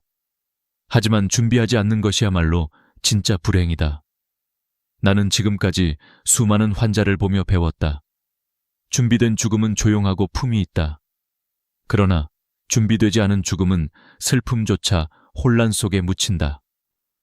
내가 만난 한 가족의 이야기가 있다. 90이 넘은 아버지가 새벽에 조용히 돌아가셨다. 아들은 장례식장부터 찾기 시작했다. 혹시 오늘 바로 빈소 잡을 수 있나요? 하지만 돌아오는 대답은 모두 같았다. 사망진단서를 먼저 가져오셔야 합니다. 그때서야 119에 신고했지만 이미 2시간이 흘렀고 고인의 처는 서서히 식어갔다. 가족들은 아무 말도 할 수 없었다. 단지 죄책감만 남았다. 나는 이런 가족을 너무 많이 봐왔다. 그래서 오늘 나는 여러분에게 확실히 말하고 싶다. 죽음은 절차가 아니다. 마음의 준비다. 누군가의 마지막을 지킨다는 것은 단순히 서류를 처리하는 일이 아니라 그 사람의 평생을 마무리하는 일이다. 사실 이 이야기를 전하기까지 오랜 시간이 걸렸다. 내게도 상처였기 때문이다. 아버지의 마지막을 제대로 준비하지 못했다는 죄책감, 그날의 공허함이 여전히 내 마음 어딘가에 남아 있었다. 하지만 이제는 그 후회를 다른 누군가의 배움으로 바꾸고 싶다. 나는 아버지의 사진 앞에서 다짐했다. 이제는 다른 가족들이 나처럼 당황하지 않게 하겠습니다. 그래서 이 영상을 만든 것이다. 죽음의 순간은 갑자기 오지만 준비는 지금부터 할 수 있다. 그 준비가 바로 남겨질 사람들을 위한 사랑의 기술이다. 이제 다음 장면으로 넘어가자. 사람들이 집에서 가족을 떠나보낼 때 가장 많이 하는 3가지 실수. 그 실수는 너무 흔해서 심지어 나조차 과거에 그렇게 했다. 하지만 그 실수들은 모두 평생의 후회를 남긴다. 이제부터 그 이야기를 하나씩 해보려 한다. 아버지의 마지막 순간이 내게 가르쳐준 너무나 소중한 진실과 함께 가장 먼저 하면 안 되는 일, 그것은 생각보다 단순했다. 그러나 그 단순한 한 걸음이 평생의 후회를 만든다. 아버지를 떠나보내던 그날 이후 나는 수많은 가족이 똑같은 길을 걷는 것을 보았다. 그 길은 눈물과 혼란으로 뒤섞인 미로였다. 첫 번째 실수는 너무나 자연스럽게 시작된다. 여보세요. 장례식장이죠. 저희 어머니가 방금. 그 짧은 한마디가 문제의 시작이었다. 많은 사람들이 사랑하는 이가 세상을 떠나면 본능적으로 장례식장부터 찾는다. 그러나 사망진단서 없이는 장례 절차 자체가 불가능하다. 이것은 단순한 행정 절차가 아니라 법적 근거다. 아무리 고인이 평생을 품위 있게 살아왔더라도 이 한 장의 종이 없이는 마지막 길조차 시작할 수 없다. 나는 한 번 70세의 아들이 90세의 아버지를 잃고 절망하는 모습을 봤다. 그는 5곳의 장례식장에 전화를 돌렸다. 모두 같은 말을 했다. 사망진단서를 가져오시면 연락주세요. 그가 119에 신고했을 때는 이미 2시간이 지나 있었다. 그 2시간 동안 아버지의 처는 서서히 식었고 가족들은 멍하니 시계를 바라보며 울기만 했다. 그날 그는 내게 말했다. 선생님, 그 2시간이 제 인생에서 가장 길었습니다. 나는 그 말을 잊을 수 없다. 2번째 실수는 마음에서 비롯된다. 아버지를 좀 더 편하게 누워드려야지. 추우실 텐데 이불이라도 덮어드리자. 그 마음은 따뜻했지만 결과는 냉정했다. 시신을 옮기거나 현장을 바꾸면 경찰 조사의 대상이 된다. 이유는 간단하다. 현장이 바뀌면 자연사의 증거가 사라지기 때문이다. 나는 직접 그런 가족을 만났다. 할머니가 소파에서 세상을 떠나셨고 가족은 침대로 옮기며 깨끗한 옷으로 갈아입혔다. 결과적으로 경찰 조사가 진행되었고 장례는 이틀이나 지연되었다. 그들은 억울했다. 죽음을 아름답게 보내드리고 싶었을 뿐인데. 하지만 법은 감정을 모른다. 그 순간에 정리가 곧 의심이 되었다. 3번째 실수는 단 한 통의 전화에서 벌어진다. 빨리 와주세요. 응급 상황이에요. 가족들은 급하게 외치지만 이미 숨이 멎은 상태라면 이 표현은 잘못된 것이다. 구급대원은 응급소생 장비를 준비하고 경찰은 응급사건으로 분류해 출동한다. 그 결과 불필요한 심폐소생술이 시도되고 현장은 더 복잡해진다. 한 가족은 의식을 잃었어요 라고 신고했다가 30분 동안 CPR을 받는 동안 그 장면을 지켜봐야 했다. 그 30분은 고인을 위한 시간이라기보다 남은 가족의 고통이었다. 정확한 표현은 이렇다. 가족이 숨을 쉬지 않습니다. 사망한 것 같습니다. 이 한 문장이 절차를 명확히 하고 가족의 혼란을 줄인다. 나는 어느 날 병원 복도에서 울고 있는 한 여인을 봤다. 그녀는 내게 말했다. 선생님, 제가 뭘 잘못한 걸까요? 저는 그저 빨리 도움을 받고 싶었을 뿐인데. 그녀의 눈물은 죄책감이 아니라 무지에서 비롯된 슬픔이었다. 그때 나는 확실히 깨달았다. 사랑하는 사람의 마지막을 잘 지키기 위해서는 알고 있는 마음이 아니라 준비된 마음이 필요하다. 죽음의 순간은 누구에게나 찾아온다. 그때 우리의 행동 하나가 그 사람의 마지막을 혼란으로 만들 수도 존엄으로 마무리할 수도 있다. 내가 본 수많은 가족의 공통점은 후회였다. 그때 움직이지 말걸. 그때 바로 신고할걸. 그 말들은 모두 뒤늦은 깨달음이었다. 그래서 나는 이 영상을 보는 여러분께 단언한다. 그 순간이 오면 절대 서두르지 마라. 조용히 호흡을 가다듬고 단 한 가지를 먼저 하라. 정확히 신고하고 현장을 지켜라. 그것이 사랑하는 사람의 마지막을 존중하는 첫걸음이다. 아버지를 떠나보내던 그날, 나도 처음엔 흔들렸다. 하지만 이제는 안다. 그 순간의 침착함이 남은 가족의 평생을 바꾼다. 그리고 다음으로 나는 여러분께 그 순간에 반드시 해야 할 정확한 순서를 알려드리고자 한다. 이제 올바른 절차를 알아야 한다. 그것이 사랑을 기술로 바꾸는 유일한 방법이다. 올바른 절차 단 3단계. 이 3단계를 정확히 알고 있다면 그 어떤 혼란도 불필요한 눈물도 피할 수 있다. 아버지를 떠나보내고 나서야 나는 이 단순한 원리를 깨달았다. 죽음은 순서가 있다. 그 순서를 모르면 사랑이 당황이 되고 준비가 후회가 된다. 첫 번째 단계, 정확하게 신고하라. 가족이 숨을 쉬지 않으면 즉시 119에 신고해야 한다. 하지만 그때 가장 중요한 것은 단어 하나, 문장의 정확함이다. 숨을 쉬지 않습니다. 사망한 것 같습니다. 이 짧은 문장은 구급대가 상황을 명확히 파악하도록 돕는다. 반대로 응급 상황이에요 라고 말하면 그들은 심폐소생 장비를 준비하고 경찰은 응급사건으로 출동한다. 결국 집안은 소란스러워지고 고인의 평화로운 마지막은 깨져버린다. 신고할 때는 세 가지를 함께 말해야 한다. 1. 고인의 나이, 2. 지병 여부, 3. 마지막 식사 시간, 예를 들어 85세 아버지이고 당뇨와 고혈압이 있으셨으며 어제 저녁 8시에 식사하셨습니다. 이렇게 말하면 구급대원은 자연사 가능성을 빠르게 판단할 수 있다. 두 번째 단계, 현장을 그대로 두어라. 사랑하는 마음 때문에 손이 먼저 움직이지만 그 손이 때로는 절차를 늦춘다. 아버지를 조금 더 편하게 눕혀드리려는 그 마음, 차가운 손을 따뜻한 담요로 덮어드리려는 그 정성. 그러나 그 순간 현장이 바뀌면 모든 것이 복잡해진다. 경찰은 왜 시신을 옮기셨습니까? 라고 묻고 가족은 억울하게 눈물을 흘린다.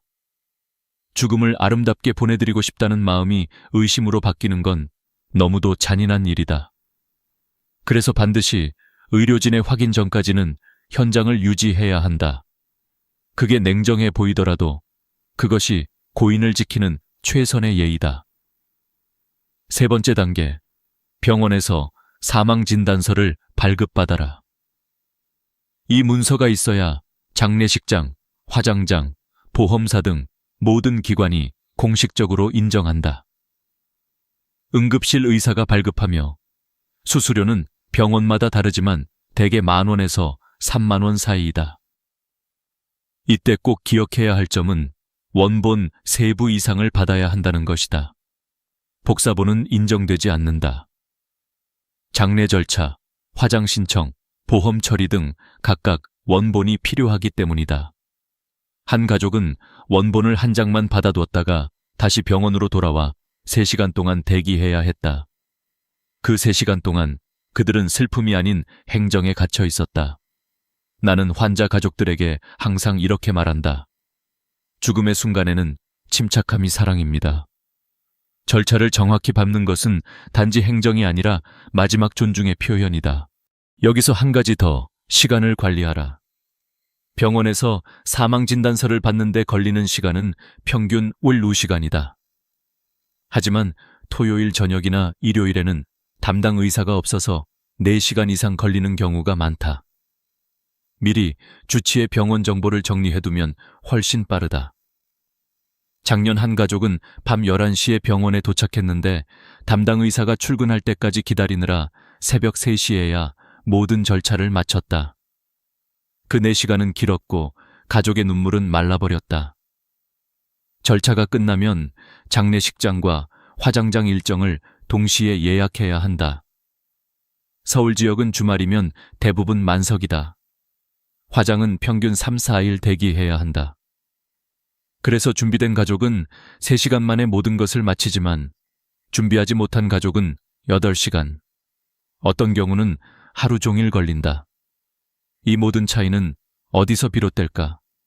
바로 미리 알고 있었느냐의 차이다. 죽음을 두려워하는 사람과 준비하는 사람의 차이는 단 한 걸음이다. 그 한 걸음이 평생의 기억을 바꾼다. 아버지의 마지막 순간, 나는 그 한 걸음을 몰랐다. 하지만 이제 여러분께는 그 길을 정확히 알려드리고 싶다. 이제 다음 단계다. 그 준비가 실제로 어떻게 가족의 운명을 바꾸는지 두 가족의 이야기를 통해 보여드리겠다. 준비된 가족과 그렇지 않은 가족, 그 차이는 단지 정보의 차이가 아니라 마음의 준비의 차이였다. 나는 그 극명한 차이를 같은 주, 같은 응급실에서 2번 보았다. 월요일 오전 85세의 할아버지가 집에서 평화롭게 돌아가셨다. 둘째 아들이 침착한 목소리로 말했다. 1169 신고했습니다. 주치의는 세브란스 김 교수님이고 지난주에 진료받았습니다. 그의 손에는 한 장의 종이가 들려 있었다. 그 종이에는 병원 연락처, 장례식장, 화장장, 보험사, 그리고 필요한 서류 목록까지 정리되어 있었다. 모든 게 이미 준비되어 있었다. 사망 진단서는 2시간 만에 발급되었고 미리 예약해둔 장례식장을 즉시 이용할 수 있었다. 화장장 예약도 이미 완료되어 있었다. 보험사 연락도 순서대로 진행되었고 필요한 서류는 한 장도 빠짐없이 준비되어 있었다. 모든 절차가 끝나는 데 걸린 시간은 단 3시간이었다. 나는 그 가족을 지켜보며 놀랐다. 그들의 얼굴에는 눈물이 있었지만 그 눈물 속에는 평온이 있었다. 그들은 슬퍼하면서도 정리되어 있었다. 손자가 마지막으로 고개를 숙이며 말했다. 할아버지께서 미리 다 준비해 주셔서 우리는 편하게 보내드릴 수 있었어요. 그 한마디에 나는 아버지의 마지막 날이 떠올랐다. 준비된 사랑은 울음보다 더 깊은 위로가 된다. 그리고 불과 하루 뒤 화요일 새벽 79세의 할머니가 집에서 돌아가셨다. 그 가족은 완전히 패닉 상태였다. 어떻게 해야 하죠? 병원은 어디로 가야 하나요? 누구도 대답할 수 없었다. 주치의도 진료 기록도 없었다. 결국 경찰 신고 후 부검까지 검토해야 했다. 장례식장에 8군데 전화를 돌린 끝에야 예약을 잡을 수 있었다. 화장장은 3일 대기였지만 절차가 늦어져 5일장으로 늘어났다. 보험 서류를 찾느라 집안을 뒤졌지만 어디에도 없었다. 심지어 할머니 명의의 자동이체 요금이 계속 빠져나가고 있었다. 가족들은 미안함과 후회 속에서 서로를 탓했다. 왜 미리 준비하지 않았을까? 그 후회는 마치 얼음처럼 가족들 사이에 남았다. 이 두 가족의 차이는 숫자로도 나타난다. 준비된 가족은 총 소요시간 3시간, 추가 비용 0원. 준비되지 않은 가족은 총 소요시간 10시간, 추가 비용 280만 원. 그러나 진짜 차이는 눈에 보이지 않았다. 그것은 마음의 평화였다. 나는 병원 복도에서 한 어머니의 눈빛을 잊지 못한다. 그녀는 울다 지친 얼굴로 내게 말했다. 선생님, 저는 어머니한테 미안해요. 왜 미리 생각하지 않았을까요? 그 눈빛 속에는 단지 슬픔이 아니라 후회가 있었다. 그 후회는 누구도 대신할 수 없다. 그래서 나는 이제 말하고 싶다. 죽음은 피할 수 없지만 후회는 피할 수 있다. 준비된 가족은 이별을 슬픔으로만 기억하지 않는다. 그들은 고인을 존엄하게 보냈다는 위로를 품는다. 그것이 준비의 힘이다. 나는 그날 두 가족을 보며 마음속으로 다짐했다. 나는 앞으로 이 이야기를 더 많은 사람에게 전할 것이다. 죽음을 이야기하는 것이 불길한 일이 아니다. 그것은 살아있는 이들이 사랑을 지키는 가장 현명한 방법이다. 이제 마지막으로 나는 그 준비의 본질을 이야기하려 한다. 그것은 단지 절차가 아니라 삶의 철학이다. 죽음을 준비한다는 건 죽음을 받아들이는 법을 배우는 일이다. 그리고 그 배움의 끝에는 언제나 한 문장이 남는다. 죽음은 감정이지만 준비는 기술이다. 이제 그 기술을 어떻게 익힐 수 있는지, 그리고 왜 그것이 사랑의 또 다른 이름인지를 이야기하겠다. 죽음은 감정이지만 준비는 기술이다. 이 문장은 내가 아버지를 떠나보내며 배운 인생의 결론이었다. 그리고 그 기술은 누구나 익힐 수 있다. 그것은 차가운 지식이 아니라 따뜻한 지혜였다.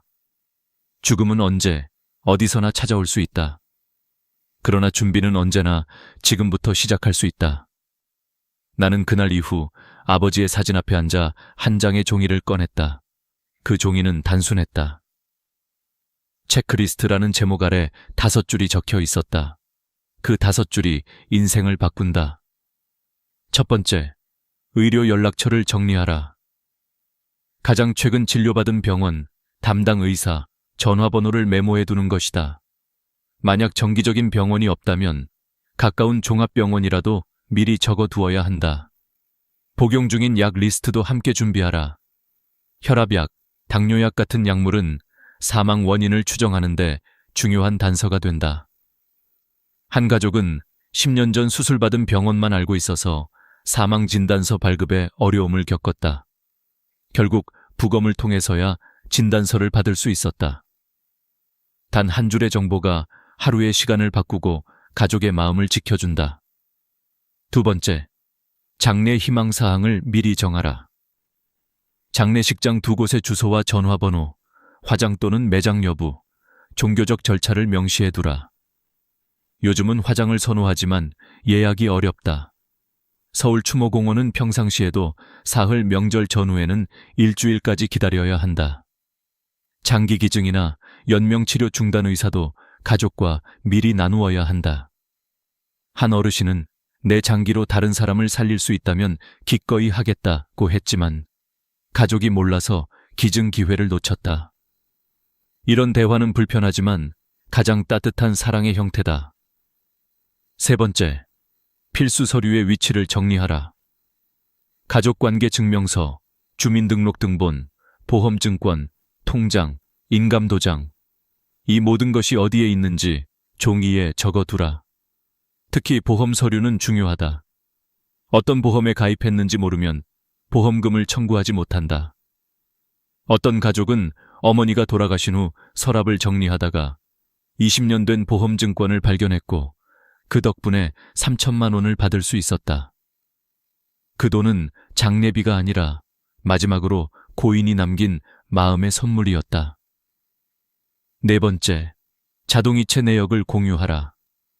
전기, 수도, 가스, 통신비, 카드 대금 같은 고정비용은 사망 후에도 계속 빠져나간다. 스마트폰 캡처로 가족단체 채팅방에 공유하면 된다. 한 가족은 아버지가 돌아가신 후 석 달 뒤에야 인터넷 요금이 계속 빠져나가고 있다는 걸 알았다. 연체료까지 합쳐서 10만 원이 넘었다. 그 작은 관리 하나가 남은 가족의 부담을 덜어준다. 다섯 번째, 비상 연락망을 만들어라. 친척, 친구, 종교단체, 이웃, 간병인 연락처를 정리하라. 요양시설에 계신 경우 담당 간병인에게 가족 연락망을 반드시 알려두어야 한다. 한 간병인은 이렇게 말했다. 할머니가 돌아가셨는데 가족 연락처를 몰라 1시간 동안 울기만 했어요. 죽음의 순간은 예고 없이 오지만 연락은 준비로 대신할 수 있다. 이 5가지를 종이 한 장에 정리해두면 가족은 당황하지 않는다. 컴퓨터 파일로만 저장하지 마라. 급한 상황에서는 컴퓨터를 켤 시간조차 없다. 출력해서 서류함에 넣고 가족 모두에게 그 위치를 알려주어야 한다. 그 한 장의 종이가 평생의 위로가 된다. 그리고 마지막으로 기억해야 할 것이 있다. 임종 직후 15분, 그 시간을 황금 시간이라고 부른다. 그때는 어떤 전화도 어떤 서류도 필요 없다. 그저 손을 잡고 이름을 불러드려라. 고생하셨습니다. 사랑합니다. 그 말 한마디가 고인의 마음을 따뜻하게 감싼다. 의학적으로도 심장이 멈춘 직후 뇌의 반응은 잠시 남아있다. 그 말은 닿는다. 그 시간이 지나고 나면 비로소 절차가 시작된다. 나는 수많은 가족을 지켜봤다. 그 짧은 15분 동안 마지막 인사를 나눈 사람들은 애도의 기간이 평균 3달 단축되었다. 그만큼 마음의 회복이 빨랐다. 죽음을 준비하는 기술은 단지 절차가 아니라 사랑을 전하는 법이다. 그리고 나는 오늘 여러분에게 부탁드리고 싶다. 오늘 밤 가족들과 단 5분만이라도 이런 이야기를 나누어라. 처음에는 어색할 것이다. 하지만 그 대화가 언젠가 여러분의 인생에서 가장 고마운 기억이 될 것이다. 죽음을 두려워하지 마라. 두려운 것은 준비하지 않음이다. 준비된 죽음은 평화롭고 준비된 가족은 강하다. 죽음은 끝이 아니라 완성입니다. 어느 어르신이 내게 하신 말이다. 이제 나는 그 말을 믿는다.